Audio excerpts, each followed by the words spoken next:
हरे कृष्णा। जगत गुरु श्रील प्रभुपाद की जय। आज हम रामायण से युद्ध कांड से प्रसंग लेकर आ रहे हैं।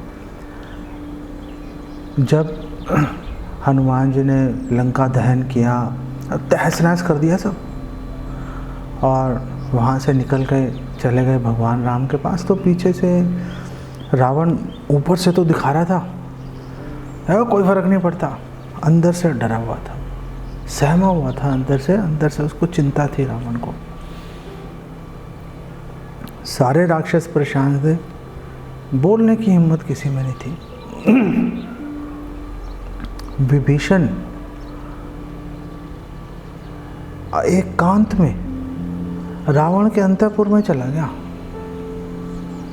वहां जाके उसने क्या बात की, उस पर डिस्कशन करेंगे। रावण की क्या प्रतिक्रिया है, और रावण ने नीति वचन बोले, नीति वचन, बहुत ही बढ़िया वचन बोले, उसके ऊपर डिस्कशन करेंगे। फिर उसका कंक्लूजन क्या निकाला, उस पर डिस्कशन करेंगे। एक पैरेलल लेकर आएंगे श्रीमद् भागवतम से, और फिर बात करेंगे कि आखिर हम इससे क्या सीख सकते हैं। तो हनुमान जी जब चले गए तो विभीषण का मन बहुत दुखी था। ये क्या हो रहा है हमारी लंका को, और अपने बड़े भाई को, रावण को समझाने के लिए पुलत्स्य कुल में जन्मे, महान कुल है, उसमें जन्मे अपने बड़े भाई को समझाने के लिए चले गए। जाके उसके पैर पकड़ लिए रावण के। ऐसे नहीं अरे तुम समझ रहे हो, नहीं समझ रहे हो, नहीं, पैर ही पकड़ लिए भाई के। अरे भैया प्लीज आप मेरी बात सुनो।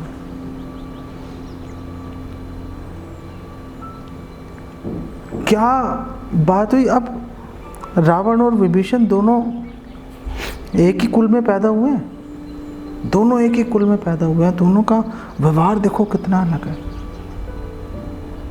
विभीषण ने बोला रावण को कि भैया आप कुल को नष्ट करने का कारण मत बनो, वो राम से आप विजय उस पर प्राप्त नहीं कर पाओगे, आप सीता को लौटा दो और उसको कुछ उपहार भी दो अपने तरफ से। ऐसे नहीं कि जिस हाल में लाए थे उसी हाल में लौटा दिया, नहीं, आप सामने से उनको पैसिफाई करने के लिए, संतुष्ट करने के लिए कुछ उपहार भी आप अपने आप से प्रदान करो, तो हमारी जो लंका है, हमारा कुल है, आप, मैं, हम सब तो सुरक्षित रहेंगे। चारों तरफ अपशकुन फैल रहे हैं। तो भीषण ने अपशकुन की लिस्ट गिनानी शुरू की रावण को, और बहुत बड़ी लिस्ट थी वो। विभीषण ने बोला देखो, जो यज्ञ की आग है, जब हम यज्ञ शाला में अग्नि जलाते हैं तो उसमें चिंगारियाँ निकल रही हैं, प्योर फ्लेम्स, उसकी जो आग की लपटें हैं प्योर नहीं है, उसमें से चिंगारियाँ निकल रही हैं, धुआं निकल रहा है उसमें से। अरे तो घी डाल दो। घी डालने पर भी जो आग है, अग्नि की जो लपटें हैं वो पुष्ट नहीं हो रही, वो जो है अपना रूप जो है प्रकट नहीं कर रही, बुझी बुझी सी हैं वो।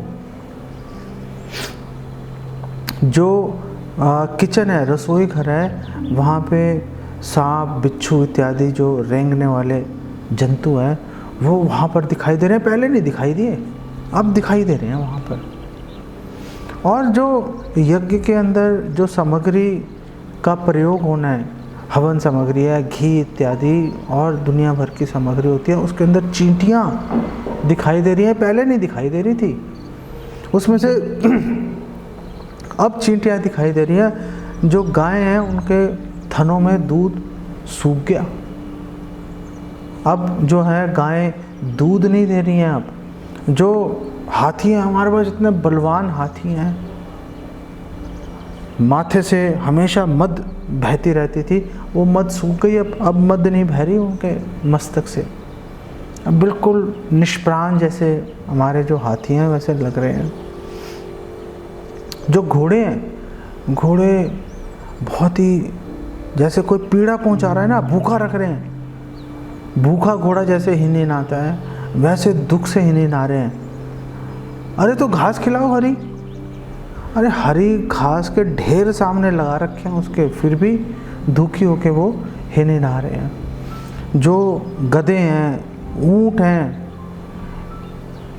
ये जितने भी जो जानवर हैं बोझा ढोने वाले, वो लगातार उनकी आंखों से आंसू बह रहे हैं, बाल खड़े हो गए उनके शरीर पे और लगातार आंसू बहाए जा रहे हैं वो।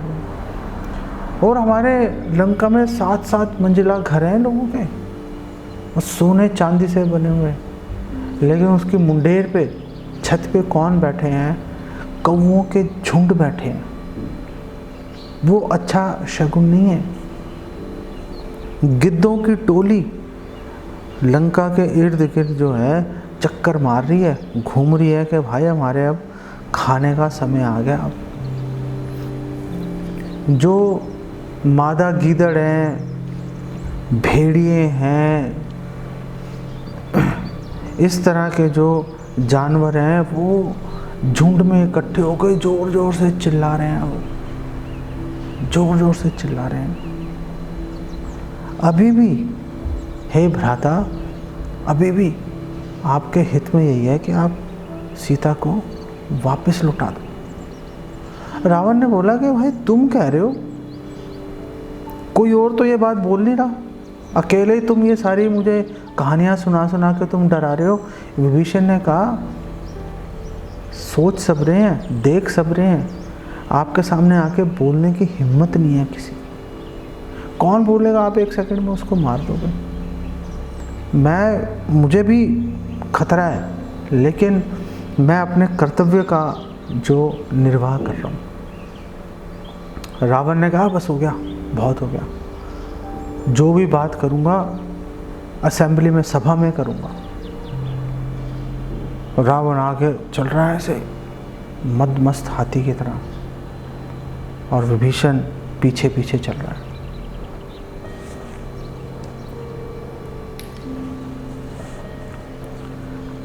चलते चलते रावण अपनी सभा में आकर सिंहासन पर बैठ गया, विभीषण भी बैठ गया। अब रावण ने वहाँ पर अपना नीति वचन बोलना शुरू कर दिया, उस भाई को ध्यान में रखते हुए जो उसके हित की बात बोल रहा है। नहीं बोलता था तो भी चलता था, लेकिन उसने बोला, विभीषण ने अपने कर्तव्य का निर्वाह किया। रावण कहता है कि विषैले सांप के साथ रह लो, शत्रु के साथ रह लो, लेकिन ऐसे व्यक्ति के साथ मत रहो जो आपके शत्रु का दोस्त है, शत्रु का मित्र है, उसके साथ कभी मत रहो, वो आपको हमेशा परेशान करेगा। ये नीति वचन है। और रावण ने बोला है कि शत्रु का मित्र है वो तो खतरनाक है ही, लेकिन जो संबंधी होते हैं ना, सगे संबंधी, वो उनसे भी ज़्यादा खतरनाक होते हैं। अंदर अंदर जलते रहते हैं, कुड़ते रहते हैं। अगर किसी की प्रगति हो रही है, सबसे ज़्यादा जलने भुनने में उसके सगे संबंधी आगे बढ़ेंगे। फिर रावण ने कोटेशन लेके आया एक, उसने बोला मैंने एक बार कुछ हाथियों का झुंड था, आराम से जल विहार कर रहा था, तो चारों तरफ से शिकारियों ने घेर लिया, तो मैंने तब वो हाथियों के मुंह से ये बात सुनी थी। मैंने क्या सुनी थी भाई आपने बात? तो रावण ने बोला कि हाथी बोल रहे थे कि हमें शिकारी के जाल से हमें डर नहीं लगता, हम नहीं डरते शिकारी के जाल से, हम आग से नहीं डरते, हम किसी शस्त्र से नहीं डरते, हम तो अपने जो हमारे मित्र जो कहते हैं कि जी हम आपके मित्र हैं, जो सगे संबंधी अपने आप को हमारे कुल के जो लोग हैं, हमें उनसे डर लगता है। अरे आप उनसे क्यों डर लग रहे हो, आप उनसे क्यों डर रहे हो भाई? तो उन्होंने कहा ऐसे नहीं सभी से डर लग रहा है, उससे डर लगता है जो कि दुष्ट प्रवृत्ति का है और जिसका अंदर स्वार्थ से जो भरा हुआ है और जो आपके अहित के बारे में सोच रहा है। अरे आपका हित कैसे कर देगा, कैसे कर देगा आपका हित जब आप सावधान रहोगे? तो हाथियों ने कहा कि वो शत्रु को दिखा देगा कि भाई इसको ऐसे मार सकते हैं, इसको ऐसे पकड़ सकते हैं। किसी को कैसे पता चलेगा? किसी को पता नहीं चल सकता। लेकिन हमारा ही कोई व्यक्ति जाके बोल देगा कि देखो उसको ऐसे पकड़ना। और आप देखो जो हाथी हैं उनको पकड़ने के लिए हथनियों का इस्तेमाल किया जाता है। हथनियों के सामने वो एकदम यौन सेक्स करने की इच्छा से एकदम पागल हो जाता है हाथी, और हथनी उसको ले जाती है जहाँ पर गड्ढा खोदा हुआ है, उसमें गिरवा देती है और वो हाथी पकड़ में आ जाता है। और तरीका पकड़ने का हाथी को बड़ा मुश्किल है, बहुत मुश्किल है। तो क्या सगे संबंधियों से, मित्रों से क्या प्रेम पूर्वक व्यवहार नहीं करना चाहिए? करो, लेकिन जो अनवर्दी है, जो अयोग्य है, जो दुष्ट है, उससे बच के रहो। आप एक कृतज्ञ संबंधी को, मित्र को आप कुछ भी उसका परोपकार कर दो, कुछ भी भला कर दो, उसका हृदय कभी भी द्रवित नहीं होगा। कभी उसका हृदय पिघलेगा नहीं। कभी नहीं सोचेगा कि भाई इसने मेरे लिए इतना कर दिया, चल मैं भी इसका कुछ भला कर देता हूँ। कभी नहीं सोचेगा इस बारे में। और ये उसी तरह उसका हृदय द्रवित नहीं होगा। रावण ने कहा जैसे कि पानी की बूंदें जब कमल की पंखुड़ियों पे गिरती हैं तो क्या वो उसके अंदर प्रवेश कर जाती है? पंखुड़ी में नहीं करती, वो यथावत पंखुड़ी बनी रहती है। पानी गिरता है, नीचे गिर जाता है। पानी पंखुड़ी पे गिरता है, उसको भिगो नहीं पाता, उसको मॉइस्ट नहीं कर पाता, नीचे गिर जाता है। और जैसे ग्रीष्म ऋतु में बारिश होती है, वो धरती को कभी संतुष्ट नहीं कर पाती, जितना पानी गिरे कम है, धरती सारा पानी पी जाती है। ऐसे ही जो कृतज्ञ व्यक्ति है, कभी भी उसको आप कुछ भी कर दो, कभी भी संतुष्ट नहीं होगा, कभी आपके भले के बारे में नहीं सोचेगा। प्रत्युत्तर में वो कहा जैसे ये जो कृतज्ञ लोग होते हैं, ये बिल्कुल उस भंवरे की तरह होते हैं, उस मधुमक्खी की तरह होते हैं कि जिस फूल का शहद रस चूस रहे हैं, जिस फूल का, उसी को डंक मारते रहते हैं। रस किसका पी रहे हो? इस फूल का पी रहे हैं, बट डंक किसको मार रहे हो? इसी को मार रहे हैं। ये हालात हैं। ऐसे होते हैं कृतज्ञ जो लोग होते हैं। जो लोग कृतज्ञ अपने संबंधियों को, अपने मित्रों को, जो कृतज्ञ है, आपका परोपकार को मान ही नहीं रहे, और क्या हो गया, कर दिया तो दुनिया भर की चीजें कर दो, एक चीज नहीं करोगे, अरे देखो उसने ये नहीं किया। ऐसे लोगों का भला करना उसी तरह से है जैसे मधुमक्खी है, वो घास को कितने ही उसको डंक मारे, उसमें से रस निकाल नहीं सकती, वो कभी रस नहीं निकलेगा, है ही नहीं उसके अंदर रस। ऐसे कृतज्ञ व्यक्ति से कभी भी आप अपने भले की अपेक्षा कभी नहीं कर सकते। इनफैक्ट कृतज्ञ व्यक्ति को अगर आपने परोपकार किया, वो हस्ती स्नान के तरह ही है। आप यहाँ परोपकार करके ख़त्म हुआ परोपकार, उधर वो पलटी मार जाएगा। जैसे हस्ती स्नान है, हाथी नहाएगा खूब और बाहर निकलते अपने पे बालू डाल लेगा। ये सब रावण बोल रहा है, ये वचन, नीति वचन, ये सब रावण का है। बिल्कुल ऐसा ही वृत्तांत हमें श्रीमद् भागवतम के 7वें स्कंद में मिलता है। जब हिरण्यकशिपु, हिरण्याक्ष का वध हो गया था, हिरण्यकशिपु अपने संबंधियों को, माँ को, हिरण्याक्ष की जो पत्नी है रुषा भानु, उसको सांत्वना दे रहा था, समझा रहा था, अपने भतीजों को, पुत्रों को, सबको सांत्वना दे रहा था। तो सारे दुखी थे, बिलख रहे थे, और ऐसे वचन बोले हिरण्यकशिपु ने कि अगर आपको पता नहीं हो कि ये हिरण्यकशिपु बोल रहा है, तो आप बोलोगे ये तो भाई कोई बहुत ही बड़ा प्रीचर है, आत्मज्ञानी प्रीचर, सेल्फ रियलाइज्ड सोल है ये, इसके पीछे चलते हैं, यही हमें लेके जाएगा आगे तक। ऐसे उसने वचन बोले, और वो तो वचन बोले ही बोले, उसके बाद तो उसने एक और कमाल कर दिया। जिसके पीछे हम लगे हुए हैं वो ही उसने काम कर दिया। तो हिरण्यकशिपु ने क्या किया? हिरण्यकशिपु बोल रहा है कि देखो, पहली बात हिरण्यकशिपु ने बोला कि युद्ध में मृत्यु को प्राप्त होना शत्रु के सामने बहुत ही महान बात है, दुख का विषय नहीं है, दुखी मत हो जाओ। उनको शांत कर रहा है। अंदर से बहुत गुस्से में है, खुद अंदर से बहुत गुस्से में है, लेकिन बाहर अपने आप को शांत दिखा रहा है और अपने संबंधियों को शांत करने की कोशिश कर रहा है। अंदर गुस्से से लाल पीला हो रहा है। कैसे पता चलेगा अभी बताऊंगा। तो लड़ाई में, युद्ध के अंदर अगर मृत्यु हो जाए कोई समस्या की बात नहीं, अच्छी बात है, क्षत्रिय का धर्म है, ये बहुत अच्छी बात है, उसको आगे सद्गति प्राप्त होगी।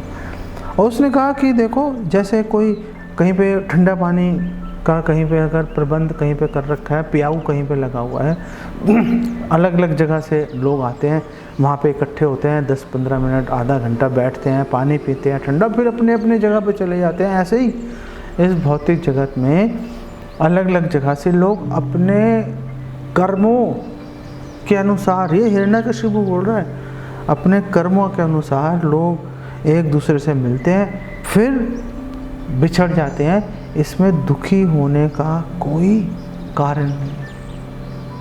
अब आगे बढ़ रहा है हिरण्यकशिपु। अब हिरण्यकशिपु आगे बढ़ रहा है कि जो आत्मा है, अजर है, अमर है, उसको भौतिक कल्मश उसको छू नहीं सकता उसको। और जो आत्मा है उसके पास में विकल्प है, ऑप्शन है उसके पास में, अपॉर्चुनिटी है, अवसर है उसके पास में कि या तो भौतिक जगत में रहे या आध्यात्मिक जगत में जा सकता है। ये हिरण्यकशिपु बोल रहा है, बार बार आपको याद दिला रहा हूं मैं। तो जो जीव है, जो आत्मा है, अगर आध्यात्मिक जगत में जा सकती है तो फिर भाई दुख क्यों, यहाँ पे आत्मा दुख क्यों पा रही है फिर? तो हिरण्यकशिपु ने बोला, देहात्म बुद्धि के कारण वो शरीर को, मन को स्वयं समझ लेती है। जो आत्मा है, जो जीव है, वो सोचते हैं ये शरीर मैं ही हूँ, ये मन मैं ही हूँ। और जब ये देहात्म बुद्धि में फंस जाता है तो जो उसके आसपास जितने भी लोग होते हैं उनको दो भागों में डिवाइड कर देता है। ये मेरे हैं, अपने हैं, ये पराए हैं, ये मित्र हैं, ये शत्रु। और फिर वैसे व्यवहार करना शुरू कर देता है, उल्टे सीधे काम करता है, कर्म बंधन के अंदर फंस जाता है। और उसके कारण क्या होता है?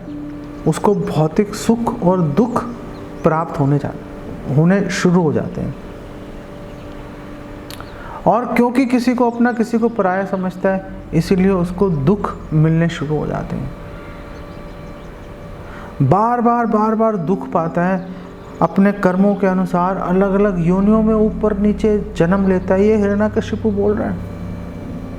और ये जो अलग अलग योनियों में बार बार जन्म लेना, इसको संसार कहते हैं। इसी को संसार कहते हैं, पूरी चीज़ को, देहात्म बुद्धि, अपना पराया, सुख दुख, ऊपर नीचे बार बार जन्म लेना मरना, इसी को हिरण्यकशिपु कह रहा है, इसी को संसार कहते हैं। और हिरण्यकशिपु ने बोला, जो जन्म मृत्यु शोक मोह चिंता, इसी देहात्म बुद्धि के कारण होती है। और ये ज्ञान कोई बड़ा अनोखा ज्ञान नहीं है, ये ज्ञान शुरू से सनातन ज्ञान है। कई बार हमें याद आता है, कई बार हम भूल जाते हैं इसको। अरे भाई क्या बात कर रहा है हिरण्यकशिपु, क्या बात कर रहा है। फिर हिरण्यकशिपु ने यहाँ तक तो ये बात बोली, अब उसने वो काम कर दिया जिसके पीछे हम पूरा जीवन, एक भक्त का, वैष्णव का, गौड़िया वैष्णव का पूरा जीवन समर्पित है। उसने आचार्य को कोट कर दिया। एक गौड़िया वैष्णव का पूरी जो भक्ति है, जो प्रचार की जो पद्धति है, वो पूर्ववर्ती आचार्यों का प्रमाण देने की है। हिरण्यकशिपु ने भी महाजनों का, आचार्यों का प्रमाण लेके आ गया। किसका प्रमाण लेके आया? उसने यमराज जी को कोट कर दिया कि एक व्यक्ति था, उसकी मृत्यु हो गई और उसके सारे परिवार वाले इतनी तेज बिलख रहे थे कि यमपुरी में आवाज़ चली गई। यमराज जी आ गए वहाँ पे और यमराज जी ने उनको जो ज्ञान दिया, वो ज्ञान उसने पूरा हिरण्यकशिपु ने रिपीट किया। यथावत उसको दोहराया निष्ठावान शिष्य की तरह। और ये पूरे प्रसंग बोलने से क्या उसका परिणाम हुआ कि जो दिति है हिरण्यकशिपु की माँ, रुषा भानु हिरण्याक्ष की पत्नी और जितने बाकी सगे संबंधी थे, सबका दुख दूर हो गया सबका।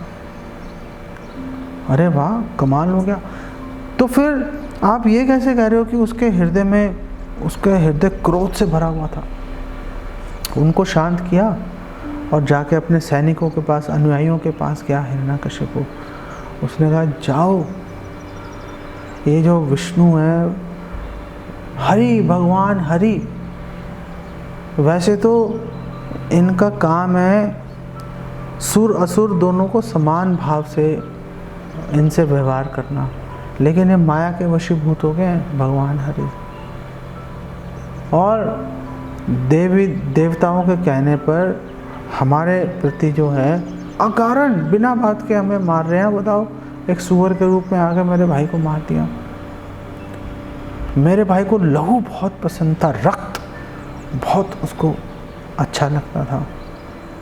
जब मैं ये हरि को मार के उनका खून से सर धड़ से अलग कर दूंगा, मैं खून से अपने भाई का सिंचन करूंगा तो उसको अच्छा लगेगा, तब मज़ा आएगा।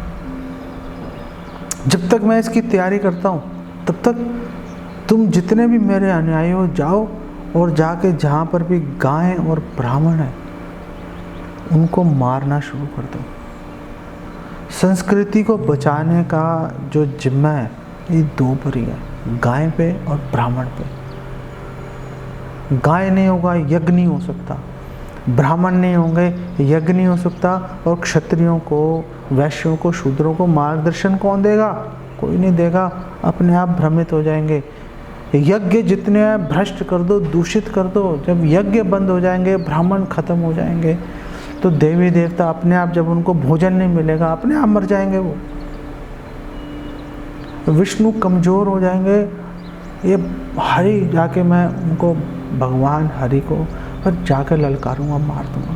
ये इतना ज्ञान बोलने के बाद, ब्रह्म ज्ञान बिल्कुल शास्त्रों को, आचार्यों को कोट करने के बाद में निष्कर्ष ये है।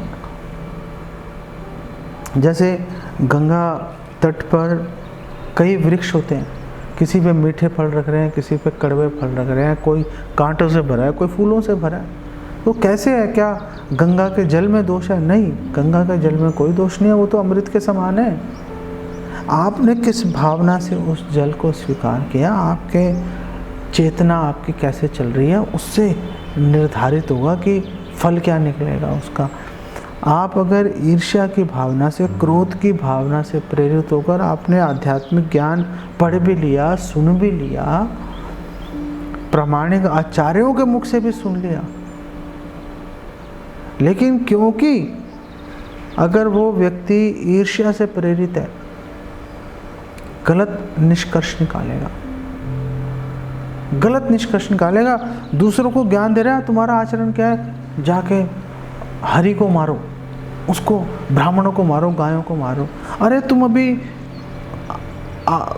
ये अपने परिवार वालों को बता रहे थे, आत्मा, देहात्म, बुद्धि, सुख दुख, पाप पुण्य, उसकी बात कर रहे थे।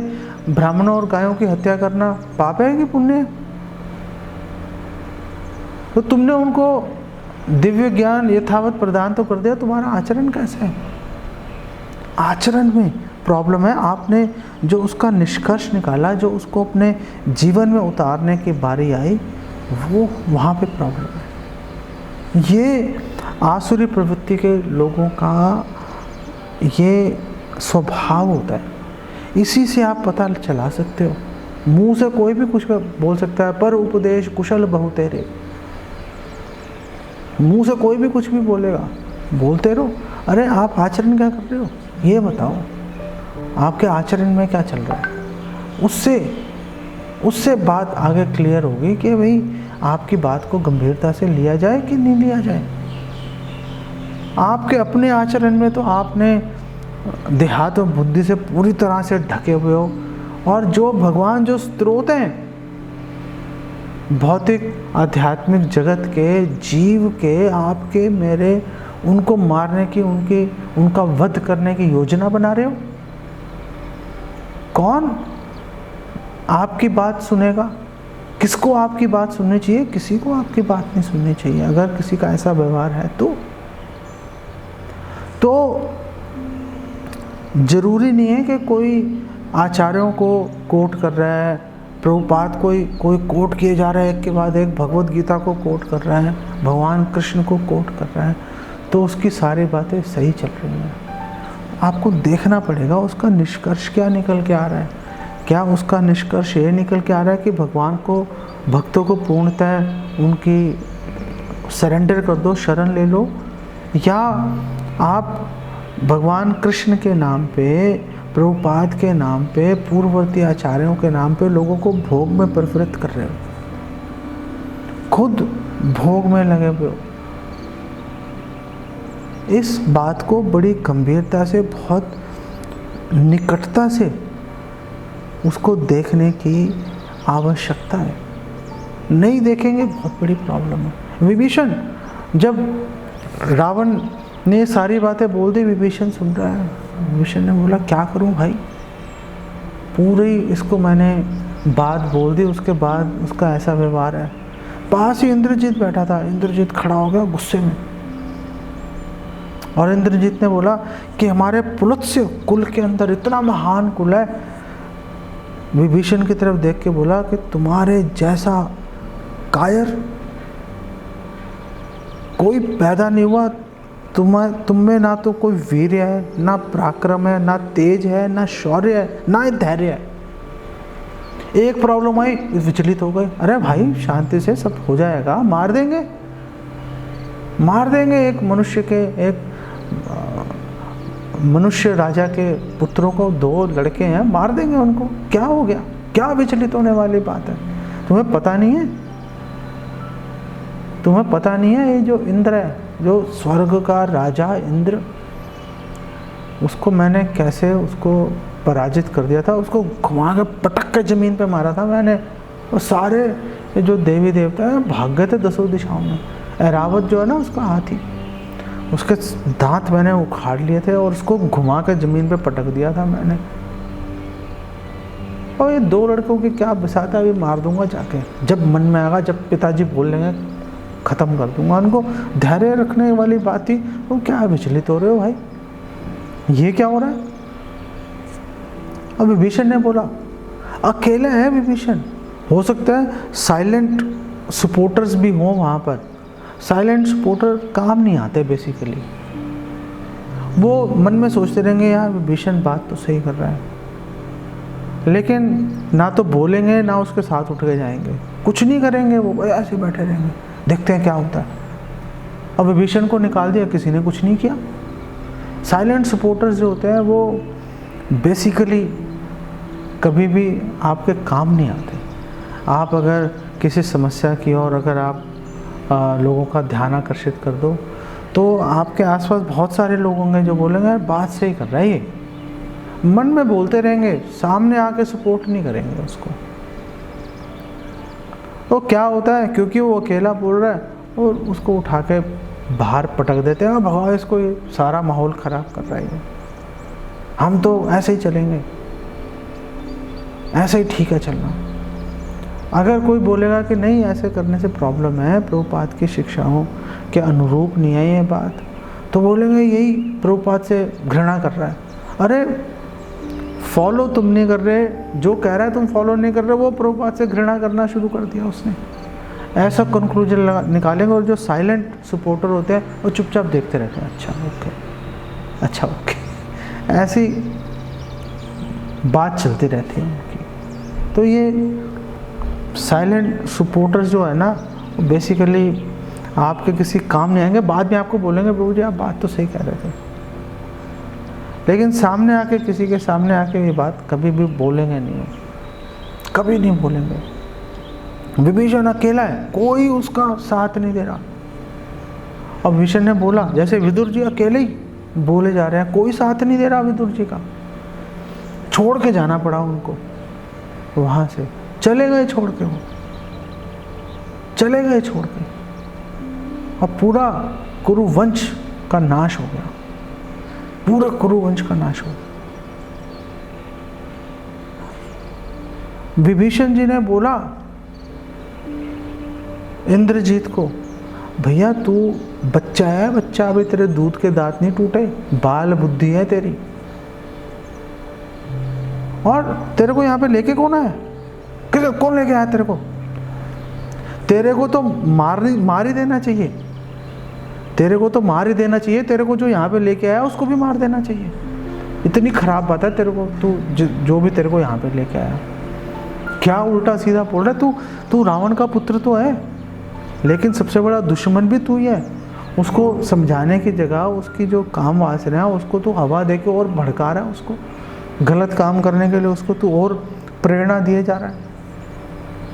दो लोग हैं, भगवान राम है, रावण है। भगवान राम धर्म का पालन कर रहे हैं, रावण जो है व्यसनी है। विभीषण ने बोला ये व्यसनी है भाई। और व्यसनी की क्या परिभाषा है? हमारे शास्त्र में दे रखा है, वाग दंडयोस्तु पारुष्यम अर्थ दूषणम एवच पानम स्त्री मृगया द्यूतम व्यसनम सप्तधा प्रभो। तो बताया कि वाग दंडयोस कि जो बहुत ही कड़वा कर्कश जो बोलता है, हमेशा दूसरे के अहित की बात करता है, और दंड देने की बात आएगी तो सीधा ही बोलेगा मार दो इसको। जैसे रावण है, हनुमान जी सामने है, मार दो इसको, ये सामने है, मार दो इसको। अरे भाई मार देने से थोड़ी ना कोई बात बनती है, कोई पहले पूरी बात सुनेंगे, फिर एक उसका दंड का विधान होता है, उसके अनुसार कार्य करेंगे ना। मार दो इसको, इसको मार दो, इसको मार दो, इसको भगा दो, ये कर दो, वो कर दो, ऐसे थोड़े ना चलता है। दंड देने पे आएंगे तो पूरा ऐसा दंड देंगे कि भैया खत्म ही कर दो इसको। अर्थ दूषणम, पैसा पानी की तरह उल्टे सीधे कामों में बहाएंगे। अर्थ दूषणम, उल्टे सीधे पैसे खर्च कर देंगे। और फिर पानम, शराब पिएंगे, स्त्री व्यभिचार करेंगे, मृगया शिकार खेलेंगे, जानवरों को निरीह जानवरों को मारते रहेंगे, द्यूतम जुआ खेलेंगे। ये जो 7 चीज़ें हैं, व्यसनम सप्तधा प्रभु, ये 7 व्यसन है, ये 7 जो हैं गलत जो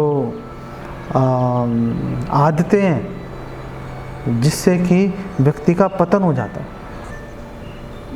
तो रावण ये 7 व्यसनों से ग्रसित है।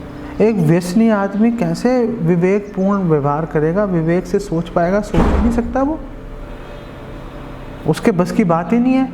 कहाँ धर्म है, एक तरफ अधर्म है, अधर्म धर्म पे विजय कैसे प्राप्त कर लेगा? और फिर बात यहाँ पे ख़त्म नहीं हो जाती, बात यहाँ पे ख़त्म नहीं हो जाती। विभीषण जी ने कहा कि ये जो रावण है ये स्वभाव से ही बहुत वायलेंट है, लोगों पे अकारण लोगों पे अत्याचार करता है, हिंसक है ये, लोगों को दुख देके। रावण का मतलब ही है जो दूसरों को रुलाए, दूसरों को दुख देके इसको बहुत अच्छा लगता है। अविवेकी है, विवेकपूर्ण कार्य नहीं करता क्योंकि व्यसनी है, इसलिए अविवेक पूरे कार्य करता है। और सबसे बड़े दोष जो है रावण के अंदर, सबसे बड़ा दोष क्या है? सबसे बड़ा दोष ये है कि रावण ऐसे चाटुकारों से घिरा हुआ है जो कह रहे हैं कि हम आपके मित्र हैं, हम आपके शुभचिंतक हैं, लेकिन उसके अहित में लगे हुए हैं। अरे अहित में कैसे लगे? हम उसके लिए जान देने के लिए तैयार हैं। अरे जान मत दो भाई, उसको सही मार्ग पे सही मार्गदर्शन दो, सही रास्ते पे उसको लेके आओ। एक मित्र का कर्तव्य यह है कि अगर विभीषण जी ने बोला कि अगर कोई 1000 फन वाले सांप की अगर किसी ने कोई उसके कुंडली में चंगुल में फंस गया, कुंडली में लपटा हुआ है आपका मित्र, तो आपका क्या कर्तव्य है? आपका कर्तव्य है ना कि उसको उस कुंडली से बाहर खींच के निकालोगे। लेकिन अगर वो तो निकलना नहीं चाह रहा, अरे निकलना नहीं चाह रहा, क्या फ़र्क पड़ता है? बालों से पकड़ के उसको खींच के निकालो। अगर आप उसके मित्र हो, अगर आप उसके शुभ चिंतक हो, बालों से पकड़ के खींच के निकालो उसकी मर्जी के, उसकी इच्छा के विरुद्ध जाकर। अरे ऐसे कैसे इच्छा के विरुद्ध चले जाए? तो विभीषण ने बोला, विभीषण जी ने कहा जैसे किसी कोई व्यक्ति है, उसको भूत चिपक जाए, उसको भूत ही उसको उसने पकड़ लिया भूत ने, अब वो उल्टी सीधी हरकतें करेगा वो। और जब परिवार वाले उसका उपचार करने की कोशिश करेंगे तो क्योंकि उसके अंदर भूत है, वो तो पूरा विरोध करेगा, लेकिन घर वाले जोर ज़बरदस्ती करते हैं नहीं करते? विभीषण जी ने पूछा, ऐसी ज़बरदस्ती करेगा जो वो सुहृत है। सुहृत वो नहीं है कि जैसे कुंभकर्ण ने बोला कर दिया कोई बात नहीं, मैं तुम्हारे साथ हूँ, चलो देखेंगे उसको। ऐसे व्यवहार करना अच्छी बात नहीं। लेकिन विनाश काले विपरीत बुद्धि, रावण मौत के वशीभूत हो गया था, और क्योंकि मौत के वशीभूत हो गया था इसलिए रावण ने विभीषण जी की उनके हित की बात को पूरी तरह से नकार दिया। ना केवल नकार दिया, रावण ने जो शत्रु है उसको मित्र माना और जो मित्र है उसको शत्रु माना। और रावण ने बोला विभीषण जी को कि तू मित्र के भेष में मेरा सबसे बड़ा दुश्मन है, जा चला जा यहाँ से।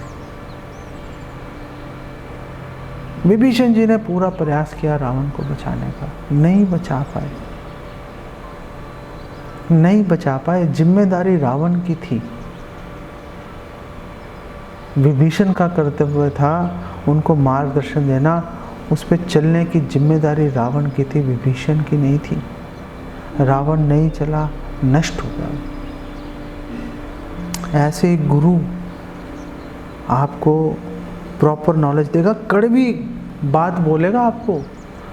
जो अच्छे वैष्णव हैं, सिंसियर डिवोटीज हैं, आपको हमेशा कड़वी बात बोलेंगे। आपको वो आपकी कमियां निकालेंगे, आपको बताएंगे आपके अंदर क्या कमी है, आप क्या गलती कर रहे हो। वो आपके दुश्मन नहीं है, वो आपके दुश्मन नहीं है। अगर आप किसी डॉक्टर के पास जाओगे, वो आपको कड़वी दवाई देगा आपको ठीक करने के लिए। आप बोलो मुझे तो कड़वी दवाई नहीं खानी, आपको शुगर हो गई, डायबिटीज़ हो गई, आप चले गए डॉक्टर के पास, डॉक्टर साहब ऐसी कोई दवाई दो जिससे कि मैं मीठा खाता रहूं। अरे भाई वो बंद करना पड़ेगा आपको, बंद करना पड़ेगा आपको। अरे डॉक्टर ने ऐसे कैसे कह दिया, बहुत खराब डॉक्टर है। अरे वो आपके भलाई की बात कर रहा है भाई, खराब कैसे है वो? आपका भला इसी के अंदर है, आप क्यों इस बात को नहीं समझ रहे? तो जो गुरु हैं वो आपको कटु वचन बोलेंगे, आपको चुभते हुए आपको बात बोलेंगे, आपकी देहात्म बुद्धि को काटने के लिए, आपके जो गलत आचरण जो आपका स्वभाव का हिस्सा बन चुका है उसको बदलने के लिए। पालन करने की जिम्मेदारी आपकी है, उस पर पालन करने की जिम्मेदारी रावण की थी, ऐसे ही हमारी जिम्मेदारी है। हम नहीं करेंगे, नहीं होगा। प्रामाणिक गुरु से ज्ञान ले लो, कुछ भी कर लो, अगर उस पर हमने उसको अपने जीवन में नहीं उतारा, नहीं होगा, नहीं होगा। जिम्मेदारी हमारी है, हमें उस पर काम करना पड़ेगा। प्रॉब्लम्स आएंगी, प्रॉब्लम्स आएंगी, आपके सबसे बड़ी प्रॉब्लम आएगी आपकी ईगो, आपके अहंकार पे चोट पहुंचेगी। बार बार आपको लगेगा अरे मुझे नीचा दिखाने की कोशिश कर रहे हैं। ऐसा है नहीं। जो अच्छे भक्त हैं आपको नीचा दिखाने के कोई प्रयास नहीं करते, उनको क्या लेना देना, क्यों आपको नीचा दिखाएंगे? नहीं दिखाएंगे, आपके हित की भावना से प्रेरित होकर बोल रहे हैं। कितने भक्त हैं जो कि आपको मना कर सकते हैं किसी काम को, ये काम मत करो। कोई नहीं बोलता किसी को। अगर कोई बोल रहा है उसकी बात को गंभीरता से लेने का प्रयास करो।